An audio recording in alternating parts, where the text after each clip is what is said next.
नमस्कार, आप देख रहे हैं कशिश न्यूज की खास पेशकश और मैं हूं आपके साथ सुष्मिता राज। बात बिहार इलेक्शन की हो रही है, बात बिहार विधानसभा चुनाव 2025 की हो रही है, जिसे लेकर तमाम राजनीतिक पार्टियों की तरफ से तैयारियां जोर शोर से हमें देखने को मिल रही है। और जैसे ही चुनाव आयोग की तरफ से तारीखों की घोषणा होगी और उसके बाद ये तमाम तैयारियां खत्म होंगी, लेकिन अभी जो युद्ध स्तर पर तैयारियां चल रही हैं राजनीतिक पार्टियों का हम लगातार जो है वो जिक्र कर रहे हैं। आज हम जिक्र करेंगे कांग्रेस का।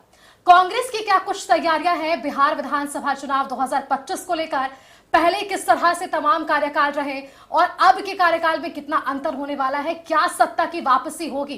क्योंकि देखिए, जब बात सदाकत आश्रम की होती है तो वो वही आश्रम था जिसने बिहार को 18 मुख्यमंत्री दिए, लेकिन इसके दूसरे पहलू भी हमने देखे। दूसरा पहलू यह है कि लगभग 30 वर्षों से कांग्रेस की सत्ता में वापसी नहीं हो पाई, या यूं कहें कि कांग्रेस सत्ता से बाहर है। लेकिन सवाल यहां पर जुड़ जाता है कि क्या इस बार कांग्रेस की दमदार सत्ता में वापसी होती है या नहीं, क्या तैयारियां हैं, सीधे हम जानेंगे। हमारे साथ कांग्रेस के प्रदेश अध्यक्ष राजेश राम जी जुड़े हुए हैं। बहुत बहुत स्वागत है राजेश जी आपका कशिश न्यूज पर। आपको भी बहुत धन्यवाद, आपके पूरे टीम कशिश चैनल को भी मेरा शुभकामनाएं कि आप यहाँ तक आए। और आपने कहा कि क्या तैयारियां हैं जी। तो इलेक्शन में ऑलमोस्ट सभी पार्टियां अपना अपना हिसाब से तैयारियां करती है, लेकिन हम तैयारियां उनके लिए कर रहे हैं जो सामाजिक न्याय में सबसे पिछले पंक्ति में जो लोग छूट गए हैं। और हमारे नेता आदरणीय राहुल गांधी जी ये बार बार बोलते हैं कि हम सामाजिक न्याय में सामाजिक न्याय के लोगों को, खास करके एसटी एससी ओबीसी को हम सत्ता में हम हिस्सेदारी ही नहीं भागीदारी देने की हम ठाने हैं, और उस बिंदु पर हम बहुत तेजी से आगे काम कर रहे हैं। उदाहरण के लिए आप देखेंगे कि हम बेरोजगारी के लेकर के बहुत चिंतित हैं। हम हाल में मेगा रोजगार मेला लगाए। इसके बाद आप देखेंगे कि हम कई मुद्दों पर हम सरकार को जो है आईना दिखा रहे हैं।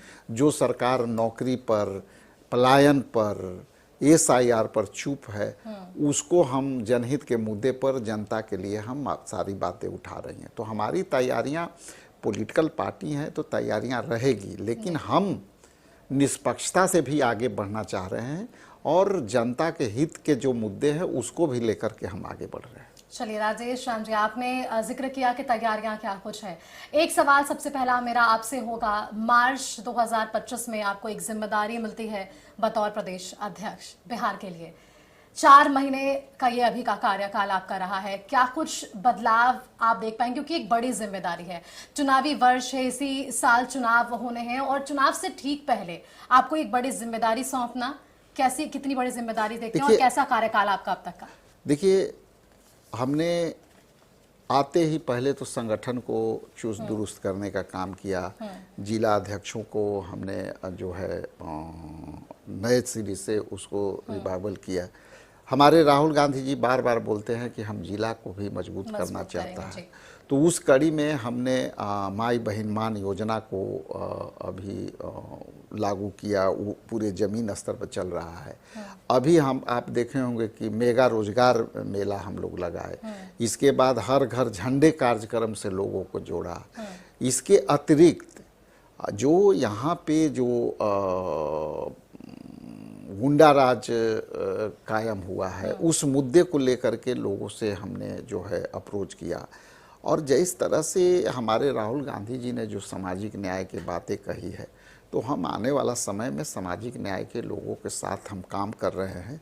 और जिस तरह से हम अपने राष्ट्रीय मुद्दे के साथ साथ बिहार के जो मुद्दे हैं उसको भी हम लेके चल रहे हैं, तो आने वाला समय में आप देखेंगे कि संगठन के स्तर पर और बेरोजगारी के स्तर पर हमारा मुद्दा एकमात्र होगा बेरोजगारी, हमारा मुद्दा एकमात्र होगा कि लॉ एंड ऑर्डर, और हमारा मुद्दा एकमात्र होगा कि हम लोगों को जनहित के मुद्दे जो सरकार भटक गई है उसको हम कैसे लेकर के आए। ठीक है, आप इन विषयों के साथ चुनाव में इस बार हैं। आपने पार्टी और संगठन की मजबूती का जिक्र किया है, पार्टी के कार्यकर्ताओं को एकजुट, क्योंकि आप बार बार कह रहे हैं सांगठनिक मजबूती पर पूरा का पूरा फोकस है। आप वही इंसान हैं जिन्होंने कहा था कि सदाकत आश्रम में मैं झाड़ू लगा लूंगा लेकिन जदयू में शामिल नहीं होऊंगा। ये सीख आप अपने आने वाले आगे पीढ़ी जो कांग्रेस से जुड़ रहे हैं उन कार्यकर्ताओं को कैसे देने वाले हैं? क्योंकि अशोक चौधरी का एक वो वक्त था जब जदयू में वे तमाम दल के साथ शामिल हो गए थे। उस वक्त आपका ये बयान जो है बेहद महत्वपूर्ण था। आपके पिताजी का भी जिक्र रहा है हमेशा से ही कि पार्टी के प्रति एक अतुल्य समर्पण आप दोनों का ही देखने को मिला। क्या कुछ आगे आने वाले कार्यकर्ताओं को इससे आप सीख देने की कोशिश करेंगे? जिस आपने उस वाकया को याद दिला दिया, जो वाकया हमारे लिए राजनीतिक में एक काले रूप में आए थे, और जब वो काले रूप में हमारे पास आया तो मेरे पास मतलब काफ़ी द्वंद्वता की स्थिति थी। और द्वंद्वता इसलिए नहीं कि मुझे किसी के साथ जाना है या पार्टी छोड़ना है, द्वंद्वता इसलिए थी कि आखिर जो बंदा इस तरह का कृत्य में शामिल हो रहा है या शामिल करने का प्रयास कर रहा है, वो बंदा कैसे बदल सकता है, जिसको नेतृत्व ने हमारे पार्टी हाईकमान ने इतनी बड़ी दायित्व दिया, और वो इस तरह से साल भर 1.5 साल में कैसे अपने आप को बदल सका। लेकिन जब बहुत तरह की दबाव आई, लोगों का इधर उधर से प्रेशर आया, तब ये बातें मैंने कहा था कि कांग्रेस पार्टी मेरी बाप दादा की पार्टी है, और उस बाप दादे की हम गाली दिलाने का काम, देने का काम या दिलवाने का काम मैं नहीं करूंगा। मैं सदाकत आश्रम में झाड़ू देना पसंद करूंगा, लेकिन मैं पार्टी नहीं छोड़ूंगा। हमारा आस्था सोनिया गांधी जी के प्रति, हमारा आस्था अपने कांग्रेस पार्टी के प्रति, हमारा आस्था दिलकेश्वर राम हमारे पिताजी थे उनके प्रति था, इसलिए हमने इस बात कही।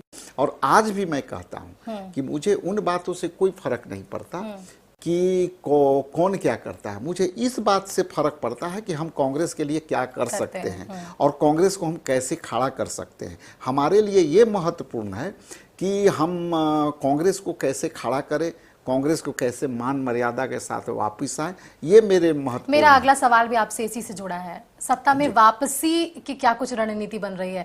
क्योंकि अब तक जो छवि बनती आ रही है पिछले 20 से 30 सालों के सफर में हम देख रहे हैं कांग्रेस अकेले जो वापसी की बातें कांग्रेस की रही है, जो दमदार एक जो छवि थी कांग्रेस की, वो छवि हम क्या इस बार बिहार इलेक्शंस 2025 में देख पाएंगे?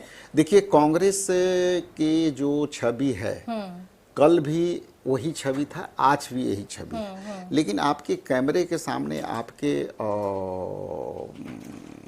से कहने में मुझे जरा सा भी हिचक नहीं है कि कांग्रेस पार्टी में हम लोगों ने अपनी काम को शायद भूल गए थे, और जनता हमें नहीं भूली है। कई बार जब मैं गांव में जाता हूं तो हमारे झंडे, पंजे छाप के झंडे को देख के लोग कहते हैं कि अरे मैं तो कांग्रेसी हूं, आप लोग आना जाना छोड़ दिया। तो मैं ये बहुत दावे के साथ कह सकता हूं कि जनता ने हमें कभी नहीं भूला। हम लोग जो है कार्यकर्ता और यहाँ हम लोग जो वर्कर हैं, उन लोगों जनता को भूल गए, इसलिए शायद आज हमारी स्थिति है। चलिए, एक सवाल आपसे जरूर लेंगे। आपका वीडियो मैं देख रही थी, कुछ दिन पहले आपने एक वीडियो जारी किया था, उसमें लॉ एंड ऑर्डर को लेकर आपने मुखर होकर बातें कही थी। नीतीश कुमार और उनकी पार्टी कहीं ना कहीं लॉ एंड ऑर्डर को लेकर अपनी यूपीएससी बताती है, कहती है कि लॉ एंड ऑर्डर को लेकर हम सजग हैं। लेकिन हाल के दिनों में अगर हम बिहार में या फिर राजधानी पटना के तमाम जो वारदात सामने आ रहे हैं, चाहे वो हॉस्पिटल में घुसकर गोली मारना हो या तमाम ऐसे जिक्र हो, इसे कैसे आप जो है पलटवार करेंगे? क्योंकि जंगल राज तो खूब चला, लेकिन अब क्या?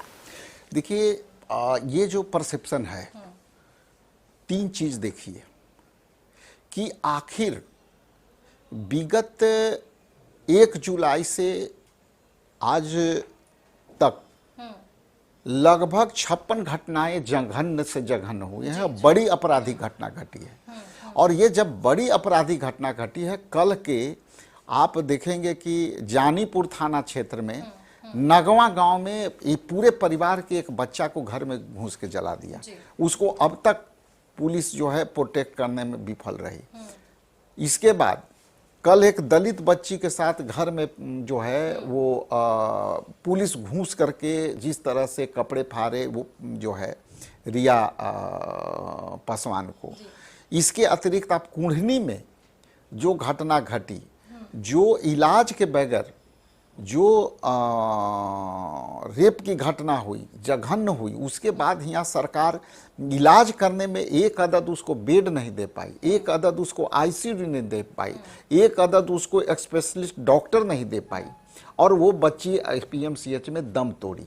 इसके बाद जो है परसों की घटना है कि एक दलित बच्ची के साथ रेप हुआ और सीतामढ़ी जो है में जिले में कहीं फेंका हुआ पाया गया, उसको किसी तरह से, कल उस दिन भी मैं गया था मुजफ्फरपुर में। तो ये जो बाढ़ सी आ गई है, इसमें स्पष्ट है कि सरकार की जो विफलता है वो सामने आ गई है।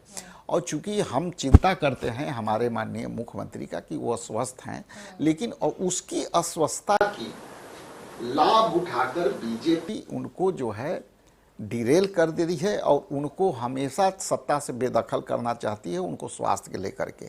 और यही कारण है कि आज लॉ एंड ऑर्डर कौन कंट्रोल करेगा, जब आप सत्ता चलाने वाले ही लोग जो है डिरेल हैं, तो कौन सत्ता चलाएगा। इसलिए हम समझते हैं कि गुंडा राज इसलिए कायम हो गई है कि सरकार जो है, अभी कोई भी सरकार बिहार में काम नहीं कर रही है, इसलिए गुंडा राज कायम है।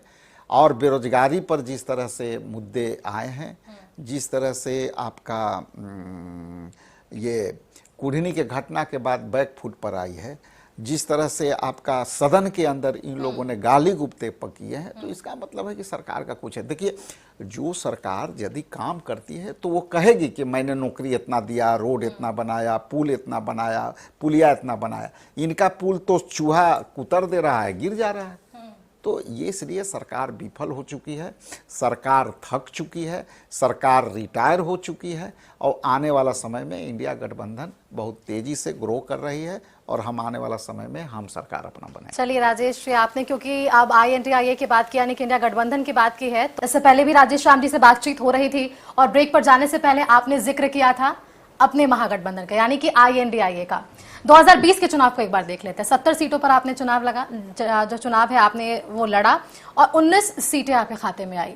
एक आकलन था, एक कयास था कि वैसी सीटें आप लोगों को मिली जो कहीं ना कहीं जहां महागठबंधन कमजोर माना गया।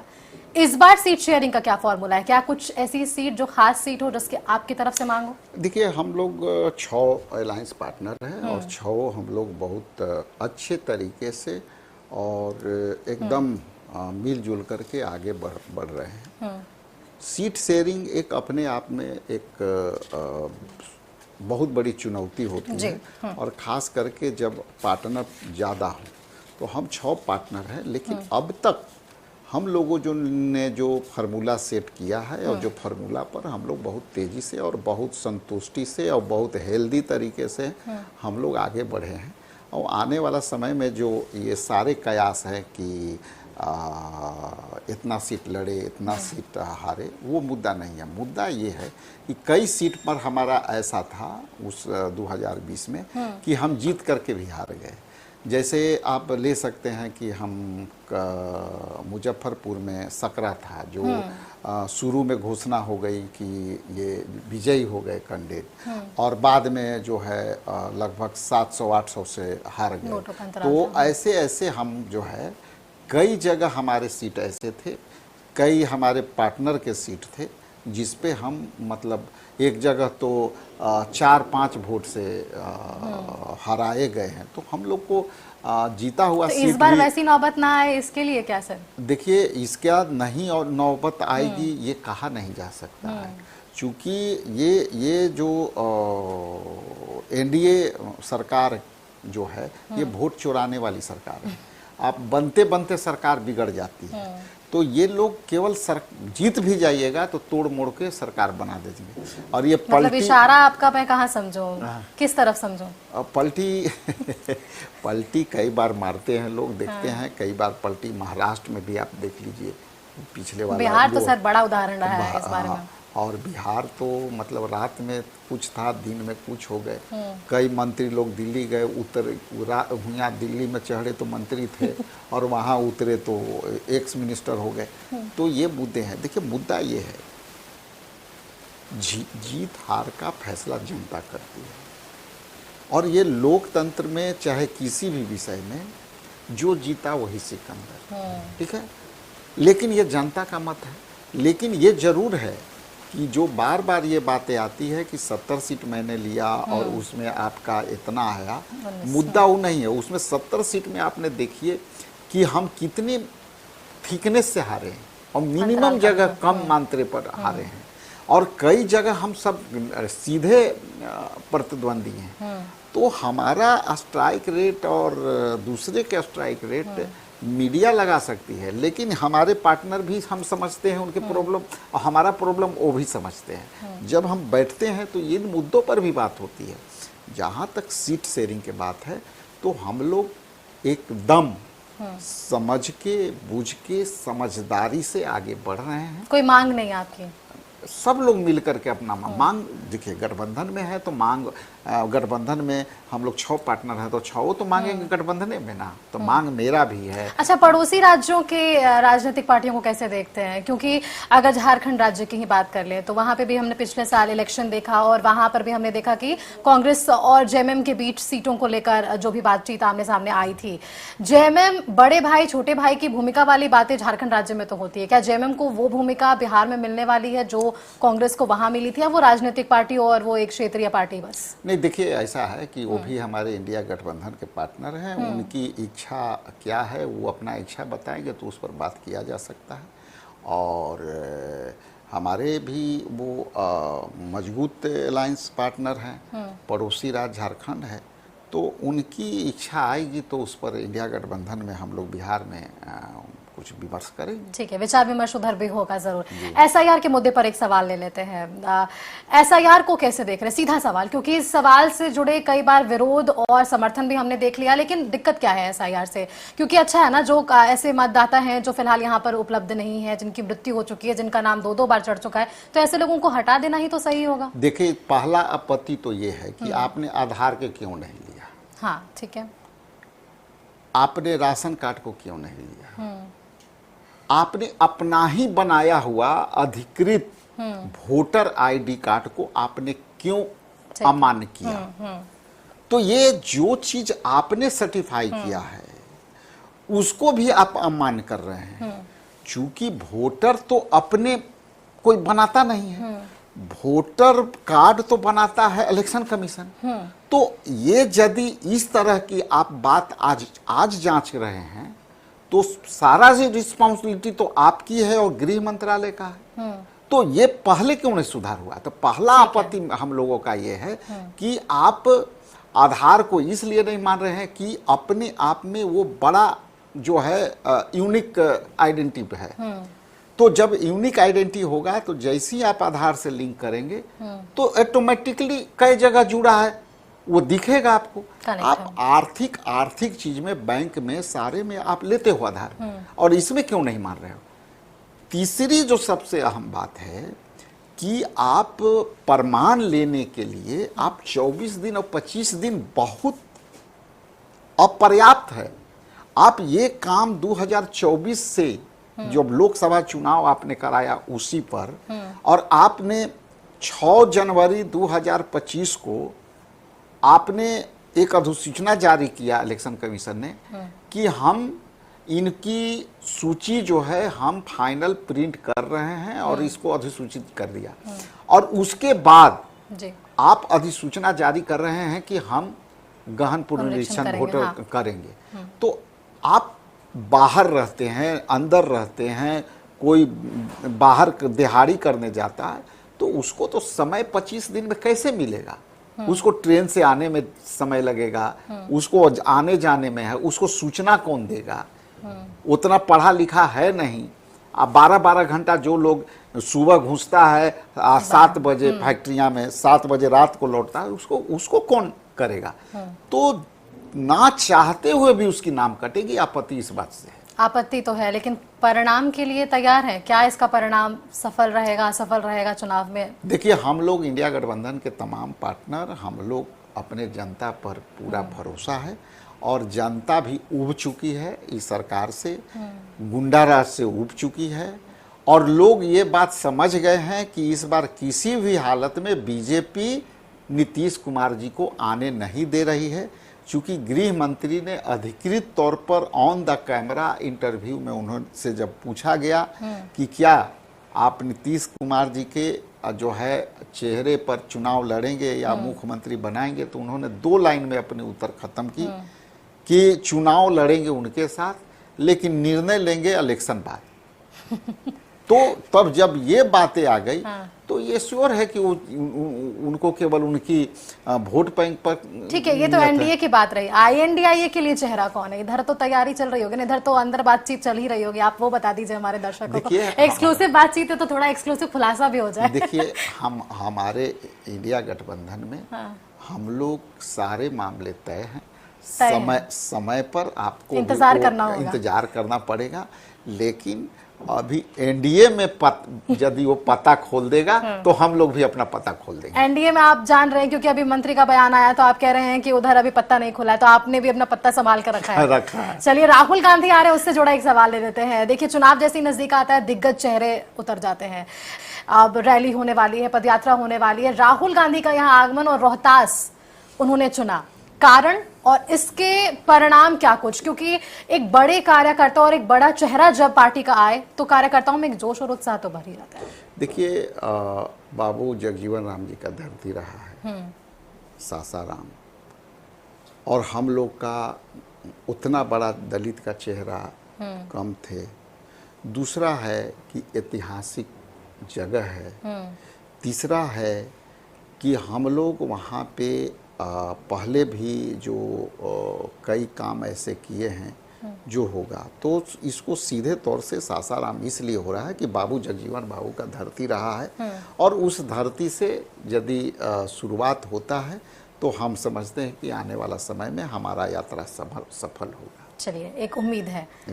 मैनिफेस्टो को लेकर एक सवाल आपसे पूछ लेते हैं। कांग्रेस के मैनिफेस्टो की बात कर लें, जो भी तैयारियां अब तक हो रही होंगी आपकी, उस मैनिफेस्टो को क्या आईएनडीआईए साथ लेकर चलेगा? क्योंकि चुनावी वादों के बाद कई बार जनता के मन में ये सवाल आ जाता है, सरकार बनने के बाद वो वादे धरातल पर नहीं उतर पाते हैं। पड़ोसी राज्य हम अभी झारखंड देख रहे हैं, वहां उदाहरण देख रहे हैं। कांग्रेस ने अपनी मैनिफेस्टो में जिन भी बातों का जिक्र किया, चीजें आई लेकिन परिपूर्ण तरीके से नहीं आई। यहाँ जो आप मैनिफेस्टो तैयार करेंगे, क्या वो आईएनडीआईए के साथ मिलकर होने वाला है? और ये आपको एक पूरी उम्मीद है कि जो आपका मैनिफेस्टो होगा, जो कांग्रेस का मैनिफेस्टो होगा, सरकार बनने के बाद उसे धरातल पर लाया जाएगा?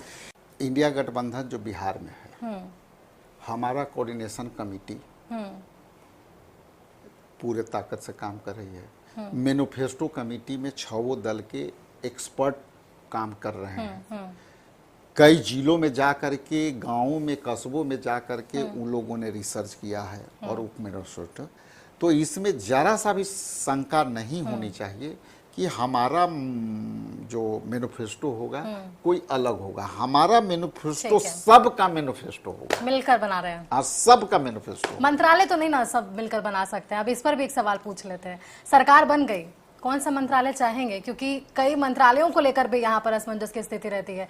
कांग्रेस के साथ अगर सरकार बनती है तो कौन सा मंत्रालय चाहेंगे सर? बहुत पहले सवाल कर लिए, सरकार बन जाएगा तो आप सवाल नहीं सर, आपको उम्मीद तो रखना होगा सर। इसका जवाब तो मैं लेकर ही जाऊंगी। नहीं, सवाल बहुत प्रीमेच्योर्ड है, और इस सवाल का आपको वादा रहा ठीक है कि जब हमारी सरकार की जब ताना बाना बुनेगी तो पहला इंटरव्यू आपको दूंगा, और सवाल आपका ड्यू रहा हम पर। मेरे साथ ड्यू रहा, मैं इस सवाल का जवाब भी जरूर लूंगी। और आखिरी सवाल आपसे, क्या कुछ कहेंगे हमारे दर्शकों को जो चुनाव से पहले आपको सुन रही है, जो जनता के मन में सवाल होते हैं राजनीतिक पार्टियों को लेकर, उनके लिए असमंजस की जो स्थिति होती है, उसे कैसे साफ करते नजर आएंगे राजेश राम जी? अंतिम सवाल का जवाब दे दीजिए।